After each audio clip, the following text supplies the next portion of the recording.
जैसे कि मैंने बताया कि समुद्र मंथन हुआ तो मेहनत सभी लोगों ने किया, लेकिन जो चालाक लोग थे वो अमृत पी गए और बेवकूफ़ लोगों को विष दिया गया।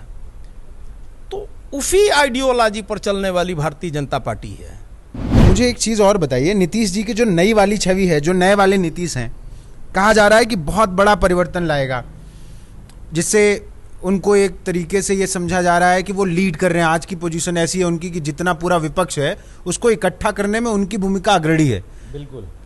क्या ये सच में काम करेगा 2024 में, या बस गूगल से पूछा जाए कि दुनिया का सबसे झूठा आदमी कौन है, पढ़े लिखे नौजवानों को इस पर विचार करना चाहिए, तो उसका नाम आता है भारत का प्रधानमंत्री नरेंद्र मोदी की जितनी कंपनियां माने लगी सरकारी, उसको जो है अगर बेचने का काम किए तो ये माननीय हमारे प्रधानमंत्री नरेंद्र मोदी जी की। और हम अनुप्रिया जैसों को डरने वाले नहीं हैं, क्योंकि वो कुर्सी के लिए लड़ रही हैं और हम लोग देश के लिए लड़ रहे हैं। देश के युवाओं के लिए, महिलाओं के लिए, किसानों के लिए हमारी लड़ाई है। हमारी लड़ाई कुर्सी से नहीं है। अगर मुझे उस कुर्सी के लिए देश समाज के सिद्धांतों को और समाज के महापुरुषों को, माता पिता के सिद्धांतों को गिरवी रख करके अगर मुझे वो कुर्सी प्राप्त हो तो मैं ऐसी कुर्सी को लात मार दूंगी, क्योंकि मुझे समाज प्यारा है, देश प्यारा है, कुर्सी प्यारी नहीं है।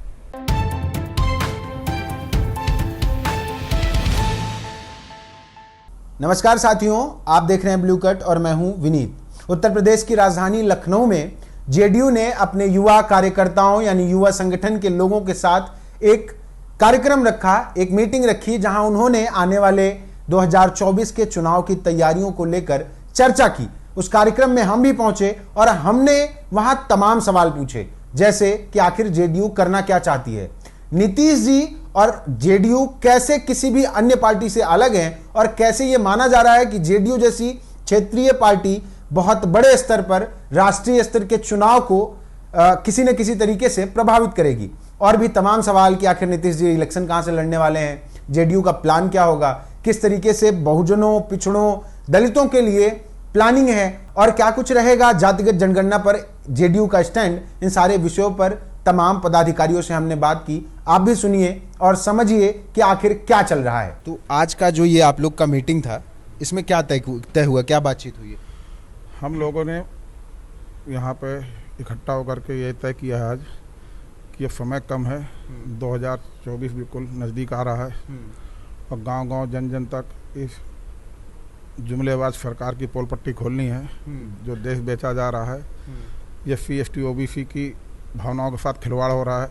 उनकी नई आने वाली जनरेशन सड़कों पे आ जाएगी, अभी उनको कहीं नौकरी नहीं बचेगी। देश के हालात ये कुछ भी नहीं बचने वाला है। अगर सत्ता को 2024 में नहीं बदला गया तो संभवतः जहाँ तक हमारी पार्टी सोच रही है कि देश में संविधान भी नहीं बचेगा, कुछ भी नहीं बचेगा। इसलिए हम लोगों ने निर्णय लिया है कि जन विरोधी सरकार को 2024 में उखाड़ के फेंकना है। क्या लग रहा है आपको, जो इन्होंने कहा, जो डिसीजन लिया गया यहाँ पे आज की मीटिंग में, क्या वो पॉसिबल है और कैसे करेंगे आप लोग, क्या प्लान है उसके लिए? आज का जो कार्यक्रम हुआ बहुत ही सफल कार्यक्रम रहा और इस तरह के कार्यक्रम पूरे उत्तर प्रदेश में लगातार निरंतर होते रहेंगे। और जितने भी प्रदेश के जितने भी जिले थे, जो जिला अध्यक्ष या पदाधिकारी, वो सारे इकट्ठा हुए, उनमें जोश खरोश आया। आज राष्ट्रीय अध्यक्ष जी ने इतना ऊर्जा भरने का काम किया है कि ये सदस्यता अभियान बहुत तेजी से चलेगा और लोग जुड़ेंगे। लोग जुड़ ही रहे थे, बस इंतजार कर रहे थे कि हम लोग ग्राउंड लेवल पर पहुँचें। तो अब पहुँचने का काम करना है और पार्टी में लोग लगातार जुड़ने की भावना रखे हुए हैं। जी, तमाम क्षेत्रीय पार्टियां हैं जो लगी हुई हैं दमखम से, तो जदयू में ऐसा क्या अलग है जो आपको लग रहा है कि मौका मिलेगा, आप ही को चुना जाएगा? बहुत अच्छा सवाल पूछा आपने पत्रकार साथी। इस जो जेडीयू पार्टी है, जो जनता दल यूनाइटेड है, ये ऐसी इकलौती, देश की इकलौती ऐसी पार्टी है, क्षेत्रीय पार्टी, जिसमें लगातार राष्ट्रीय अध्यक्ष या जो भी जितने भी पद होते हैं राष्ट्रीय स्तर पे, प्रदेश स्तर पे, वो बदलते रहते हैं। मतलब यहाँ पर किसी प्रकार का परिवारवाद, वंशवाद, जातिवाद, ये सब चीज़ें नहीं है, दूर दूर तक देखने को नहीं मिलती। सबको मौका मिलता है, जो जितना मेहनत करता है उसकी काबिलियत के आधार पे उसको स्थान सुनिश्चित रहता है। एक बार तो मुख्यमंत्री भी जो है मौका दिया गया, दूसरी जाति के थे। तो यहाँ जातिवाद का बिल्कुल किसी तरह का कोई वो नहीं है। मतलब यहाँ परिवारवाद और जातिवाद बिल्कुल। तो इन्हीं सब चीज़ों में ये पार्टी एकदम डिफरेंट है। और आप समझ लीजिए बिहार में 50% महिलाओं के लिए पंचायत चुनाव में एकदम सुरक्षित है, आरक्षण है। तो और बुद्धिज्म के क्षेत्र में भी जो एक विचारधारा है, जो इस देश की मूल विचारधारा है बुद्धिज्म, उसको लेके भी जो है बहुत सारा काम बिहार में माननीय नीतीश जी ने किया है। जी, उन्होंने किया है। अच्छा ये बताइए, एक सवाल इनसे लेता हूँ, फिर ये इन्होंने महिलाओं की बात की, आप स्वयं भी महिला हैं और पार्टी में भी हैं, पदाधिकारी हैं, तो आपको क्या लगता है सच में महिलाओं के लिए कुछ बदलने वाला है? बिल्कुल बदलेगा। महिलाओं के लिए जिस तरह बिहार में 50% आरक्षण दिया गया है, हमारी केंद्र में सरकार 2024 में बनते ही सभी राज्यों में 50% आरक्षण महिलाओं को दिया जाएगा। और ये जो गूंगी बहरी सरकार है, इसको उखाड़ फेंकने का काम हमारे जनता दल यूनाइटेड के लोग सिपाही काम करेंगे। और आप देख रहे हैं यूपी में आए दिन महिलाओं के साथ हैवानियत की जा रही है और यहाँ मंत्री, मिनिस्टर, मुख्यमंत्री सब सो रहे हैं। आज स्मृति ईरानी का भी पता नहीं है कि आएँ और चूड़ियाँ भेजे प्रधानमंत्री मोदी जी का। तो हमारी पार्टी और हमारे जो प्रदेश के मुखिया हैं बिहार के, उनको हम सत्ता पर बैठाएंगे और हम चाहते हैं कि किसान का लड़का जिस दिन कुर्सी पर बैठेगा तो देश का माहौल बिल्कुल बदलेगा। बिल्कुल बदलेगा। अभी जो परिस्थितियां हैं वो आपको लग रहा है कि एक बार में बैठने से महिलाओं की स्थिति बदल जाएगी? आपने वो उत्तराखंड वाला केस सुना? बिल्कुल सुना है हमने, और मीडिया में बहुत तेजी से चल रहा है, लेकिन प्रधानमंत्री को उसमें एक्शन लेना चाहिए, क्योंकि महिलाओं के साथ कौन सा उत्तराखंडी, मुझे लगता है कि यूपी, बिहार में भी था, लेकिन अब जब से हमारी सरकार आई, इनसे अलग हुई, तब से कुछ कम हो गया है। और उत्तर प्रदेश में तो आप देख रहे हैं, बताने की जरूरत नहीं है, पूरा इंटरनेशनल मीडिया देख रहा है। तो जल्दी ही जैसे हमारी सरकार बनेगी, कम से कम 5 ऐसे फैसले देश हित में लिया जाएगा कि जब फैसले होंगे तो पूरा देश चौंकेगा। अच्छा, ऐसे फैसले लिए जाएंगे जो सबको चौंका देंगे। ठीक है, मुझे एक चीज़ और बताइए, नीतीश जी की जो नई वाली छवि है, जो नए वाले नीतीश हैं, कहा जा रहा है कि बहुत बड़ा परिवर्तन लाएगा, जिससे उनको एक तरीके से ये समझा जा रहा है कि वो लीड कर रहे हैं। आज की पोजीशन ऐसी है उनकी कि जितना पूरा विपक्ष है उसको इकट्ठा करने में उनकी भूमिका अग्रणी है। बिल्कुल। क्या ये सच में काम करेगा 2024 में, या बस? नहीं, काम करेगा, और लोग चाहते हैं कि नीतीश जी जो है इस मिशन को पूरा करें। लोगों की आंतरिक भावनाएं हैं कि इस विपक्ष को पूरा एकजुट करके और व्यवस्था को बदलें। व्यवस्था परिवर्तन बहुत ज़रूरी है, नहीं तो फिर स्थितियां बहुत ही दयनीय हो जाएंगी। ये उन्होंने पहले से दूरगामी है। नीतीश जी आगे का भी चीज़ों को ऑब्जर्व करते हैं, उसी हिसाब से अपनी नीतियों में परिवर्तन करते हैं। और देखिए, बीजेपी के साथ रहे लोग कहते हैं कि कभी बीजेपी के साथ, कभी आरजेडी के साथ, तो बीजेपी के साथ रहते भी उन्होंने अपने बिहार के लिए, जनता के लिए उन्होंने हरदम सदैव काम किए हैं। ऐसा मतलब किसी प्रकार का दबाव नहीं उन्होंने महसूस किया कि दबाव के रहते हुए वो काम न कर पाए जनता का। तो ये खासियत है, इस वजह से उनकी तुलना होती है कि नहीं, वो प्रधानमंत्री के लिए एक अच्छे उम्मीदवार हैं। अच्छा, आप लोग जब भी उत्तर प्रदेश आ रहे हो तो आपको नहीं लग रहा है कि अनुप्रिया जी आपको नुकसान पहुंचाएंगे? उनके सहयोगी दल में है, मंत्री वगैरह भी हैं। सबसे पहले तो मैं बता दूं आपको कि मैं उत्तर प्रदेश से ही हूं, और हम अनुप्रिया जैसों को डरने वाले नहीं हैं, क्योंकि वो कुर्सी के लिए लड़ रही हैं और हम लोग देश के लिए लड़ रहे हैं। देश के युवाओं के लिए, महिलाओं के लिए, किसानों के लिए हमारी लड़ाई है। हमारी लड़ाई कुर्सी से नहीं है। अगर मुझे उस कुर्सी के लिए देश, समाज के सिद्धांतों को और समाज के महापुरुषों को, माता पिता के सिद्धांतों को गिरवी रख करके अगर मुझे वो कुर्सी प्राप्त हो, तो मैं ऐसी कुर्सी को लात मार दूंगी, क्योंकि मुझे समाज प्यारा है, देश प्यारा है, कुर्सी प्यारी नहीं है। चंद दिनों पहले लोग कह रहे हैं कि बिहार में राम राज्य से सीधा जंगल राज आ गया। मैं पहले बता दूं परिचय में, मैं भैया हरिशंकर जी और जनता दल यूनाइटेड का प्रदेश महासचिव संगठन हूं। राम राज कभी नहीं था, यह कल्पना मात्र है। वो तो सही बात है। और कभी भी देश में राक्षस और देवता नहीं रहे। जब पृथ्वी की उत्पत्ति हुई तो जीव जंतु हुए, पेड़ पौधे हुए, और हमारा स्वरूप जो है मानव के रूप में हुआ। बुरे कार्य करने वाले को कहा गया कि यह राक्षस है, और अच्छे काम करने वाले को कहा गया ये कुछ बुद्धिजीवी लोगों के द्वारा कि ये देवता हैं। एक उदाहरण आपको मैं देना चाहता हूं कि राक्षस और देवता एक कार्य किए मिल करके, समुद्र मंथन का, जो कि ये बुद्धिजीवी लोगों ने कल्पना किया है। तो जब मंथन बराबर में लोगों ने किया, ताकतवर लोगों ने किया और कमजोर लोगों ने किया, भाई सबकी क्षमता एक समान थी नहीं, तो मंथन करने के बाद उसमें से निकला अमृत और बीफ। तो उस समय देखिए समाज में बेईमानी क्या हुई कि देवता लोग जो है अमृत पी गए और राक्षस लोगों को, ताकतवर लोगों को क्या दिया गया? बीफ दिया गया।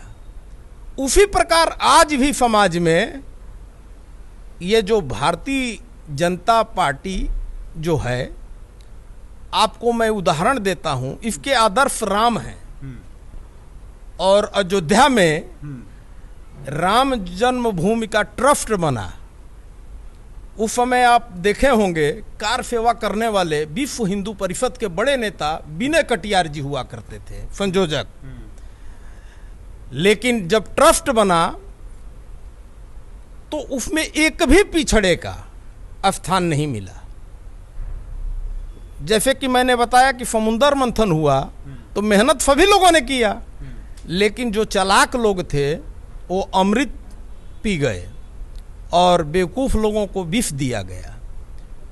तो उसी आइडियोलॉजी पर चलने वाली भारतीय जनता पार्टी है और ऐसी भारतीय जनता पार्टी को जो है आज नौजवान, महिला, बेरोजगार सभी लोग मन बना लिया है कि इसको देश से भगाना है। और हम लोगों ने भी संकल्प लिया है कि झूठी पार्टी, जुमलाबाज पार्टी को पहले इस देश से हटाना है। और जैसा कि हमारे पत्रकार बंधु पूछा करते हैं कि प्रधानमंत्री कौन बनेगा, तो जब हर पार्टी, विरोधी पार्टी जिसको कहते हैं विपक्ष की पार्टियां पहले तो हमारे माननीय नेता सबको जो है जोड़ने की शुरुआत किए हैं। जिस तरह से सरदार वल्लभ भाई पटेल ने ये खंड खंड भारत को जोड़ करके अखंड बनाया, उस तरफ से माननीय हमारे नेता नीतीश कुमार जी संकल्प लिए हैं कि सबको जोड़ करके, और उस समय तय हो जाएगा कि भाई देश का प्रधानमंत्री कौन होगा। काश अगर मौका मिल जाए किसी भी साथी को और वह अच्छा है, ईमानदार है, तो कोई भी व्यक्ति देश को चला सकता है। एक आपको उदाहरण देता हूं, गूगल से पूछा जाए कि दुनिया का सबसे झूठा आदमी कौन है, पढ़े लिखे नौजवानों को इस पर विचार करना चाहिए, तो उसका नाम आता है भारत का प्रधानमंत्री नरेंद्र मोदी। बताइए कितना भारत के लिए शर्म की बात है। और मैं तो अपने नौजवान साथियों से बताता हूं कि आप पढ़ते हैं, लिखते हैं, तो माँ बाप की एक उम्मीद होती है कि मेरा बेटा पढ़ेगा तो सरकारी नौकरी करेगा। आज के डेट में पूरी सरकारी नौकरियां खत्म कर दी गई। हमारे आदरणीय प्रधानमंत्री जी बोला करते हैं कि मैं बिचौलियों को समाप्त कर रहा हूं, और मेरा मानना है कि ये देश के बड़े बिचौलिया का जो है जन्म दे दिए। अगर इस देश का इतिहास में नाम लिया जाएगा तो इस देश का सबसे झूठा आदमी, विश्व का सबसे झूठा आदमी, जिसका नाम नरेंद्र मोदी है। और हम लोग संकल्प लिए हैं कि इस बार देश में सबको मिला करके और एक अच्छी सरकार माने मिले, और यही हम लोग कामना करते हैं। और हम लोग बधाई देते हैं अपने माननीय नेता नीतीश कुमार जी को कि इसने जैसे अन्य प्रदेश को तोड़ तोड़ करके वहाँ अपना मुख्यमंत्री बनाने का काम किया। हमारी संख्या कम होते हुए भी अगर किसी ने जवाब दिया तो बिहार के मुख्यमंत्री माननीय नीतीश कुमार जी ने सही जवाब दिया, जिसका पूरा देश, किसान, मजदूर, नौजवान दिल से स्वागत करता है। और हम लोग सुन करके अपने को बड़ा गर्व महसूस करते हैं कि हम लोग जेडीयू के एक कार्यकर्ता हैं। ये बताइए, ये जो कल्पनाशीलता वाली बात आप कर रहे थे, तो विकास भी कल्पना थी क्या? विकास की बात की गई थी, 8 साल हो गए हमको लग रहा है। ऐसा है, अभी आपने कहा था ना कि राम राज्य इनकी एक मैं कल्पना बता है। रहा हूं ये मायावी लोग हैं, सपने दिखाते हैं। जैसे बताया कि इस देश में बुलेट ट्रेन चलेगी, 7 बरस हो गया, कितनी बुलेट ट्रेन चल रही है। तो सपने दिखाने वाले लोग, अगर हमको झूठ ही बोलना है और लोगों को जो है भ्रमित करके उनका वोट ले लेना है, वो किस लिए वोट लेना है? मौज मस्ती करने के लिए। तो कहीं भी आप देखेंगे भारतीय जनता पार्टी के जो भी लोग हैं, कहीं भी गांव में मानव सेवा करते हुए नहीं दिखाई देते हैं। गौ सेवा कर रहे हैं। ये तो आज आपको बता रहे हैं कि इस देश में देश का प्रधानमंत्री चीता मंगा करके, और आप मीडिया के साथी लोग हैं, चैनल पर खूब दिखाया गया चीता आया, चीता आया, चीता आया। अभी गौ माता इस देश की वो लंपी बीमारी है, उससे तमाम गौ माताएं मर रही हैं, लेकिन यह सरकार उसके इलाज के लिए कोई इंतजाम नहीं की है। तो ये आपको एक उदाहरण दे रहा हूं कि इतने झूठे लोग हैं कि गौ माता का नाम लेकर के, चूंकि हमारे किसान, गरीब, मजदूर, ये लोग जो है पूजा पाठ पर विश्वास करते हैं, तो इनको जो है कैसे अपने तरफ किया जाए, तो इन लोगों ने धर्म का सहारा लिया। धर्म क्या है? वो भक्त बनाता है, भक्त बना करके अपनी बातों को मनवाता है। और अगर इस देश में शिक्षा मुफ्त कर दी जाए, चिकित्सा मुफ्त कर दी जाए, तो यह जो है देश आज भी सोने का चिड़िया हो सकता है। लेकिन यह जनता जान चुकी है कि झूठ कितना बोलेंगे। सब एक आम आदमी से जाकर के पूछिए कि क्या आपका जो है पास जीने का कोई संसाधन है, कोई रोजगार, कल कारखाने लगे। एक व्हाट्सएप पर मैसेज आ रहा है इस देश के प्रधानमंत्रियों का कि अमुक अमुक प्रधानमंत्री हुए तो इतने सरकारी जो है कंपनियां, माने सरकारी उपक्रम लगाए नौजवानों को रोजगार देने के लिए। और उसमें अंतिम में आ रहा है कि जितनी कंपनियां माने लगी सरकारी, उसको जो है अगर बेचने का काम किए तो ये माननीय हमारे प्रधानमंत्री नरेंद्र मोदी जी की है।